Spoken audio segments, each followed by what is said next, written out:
കോഴിക്കോട് കൊടിയത്തൂരിൽ അമ്മയ്ക്കരികിലെത്താൻ റോഡിന് കുറുകെ ഓടിയ കുഞ്ഞ് സ്വകാര്യ ബസ്സിന് മുന്നിൽ നിന്ന് അത്ഭുതകരമായി രക്ഷപ്പെട്ടു. ബസ് ഡ്രൈവറുടെ മനസാന്നിധ്യമാണ് അപകടം ഒഴിവാക്കിയത്.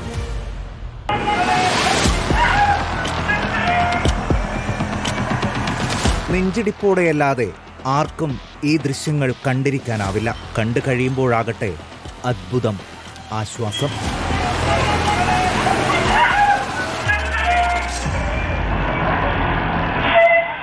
കോഴിക്കോട് കൊടിയത്തൂരിലാണ് ഈ കുരുന്നിന്റെ അത്ഭുതകരമായ രക്ഷപ്പെടൽ.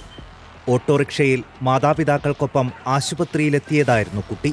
വാഹനം നിന്ന ഉടൻ റോഡിന് മറുവശത്തുള്ള അമ്മയ്ക്കരികിലേക്ക് കുട്ടിയോടി. പിതാവ് ഓട്ടോ ഡ്രൈവർക്ക് പണം നൽകുന്ന തിരക്കിലായിരുന്നു. അപ്രതീക്ഷിതമായി റോഡിന് കുറുകെ കുട്ടി ഓടിവരുന്നത് കണ്ട ബസ് ഡ്രൈവർ ഷനോജ് പെട്ടെന്ന് ബസ് വെട്ടിച്ചുമാറ്റി ബ്രേക്കിട്ടതിനാൽ വൻ അപകടം ഒഴിവായി. ആ നിമിഷത്തിന്റെ ആഘാതത്തിൽ നിന്നും ഡ്രൈവർ ഷനോജ് ഇതുവരെ മുക്തനായിട്ടില്ല. ഞാൻ വണ്ടി ചവിട്ടി വെട്ടിച്ച് സൈഡിലേക്ക് വലത്തോട്ട് ഭാഗത്തേക്ക് ചവിട്ടി നിർത്തി. ഭാഗ്യത്തിന് കുഞ്ഞ് രക്ഷപ്പെട്ട്. ഓട്ടോറിക്ഷ കഴിഞ്ഞ ശേഷം കണ്ട കുഞ്ഞിനെ. കാരണം എനിക്കുണ്ട് അതേപോലത്തെ 2 കുഞ്ഞുങ്ങൾ, ചെറിയ കുഞ്ഞുങ്ങൾ. അതായത് എൻ്റെ കുഞ്ഞിൻ്റെ പ്രായമുള്ളൂ. ദൈവത്തിൻ്റെ കൃപ അത്ര തന്നെ. എൻ്റെ കഴിവെന്ന് ഞാൻ പറയില്ല. ഇന്ന് രാവിലെയാണ് CCTV ദൃശ്യം പുറത്തെത്തിയത്.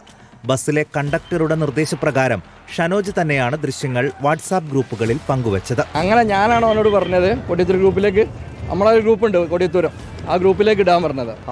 തോന്നിയെന്താ വെച്ചാൽ ആ കുട്ടീനെ കിട്ടിയില്ല. അതിനെക്കാട്ട് വലിയ അംഗീകാരം വേറെ എന്താ വേണ്ടിയ ദുനിയാവില്. റോഡരികിൽ വാഹനമിറങ്ങുമ്പോൾ കുട്ടികളുടെ കാര്യത്തിൽ മാതാപിതാക്കൾ അതീവ ജാഗ്രത പാലിക്കണമെന്ന ഓർമ്മപ്പെടുത്തൽ കൂടിയാണ് ഈ വീഡിയോ. റിപ്പോർട്ടർ, കോഴിക്കോട്.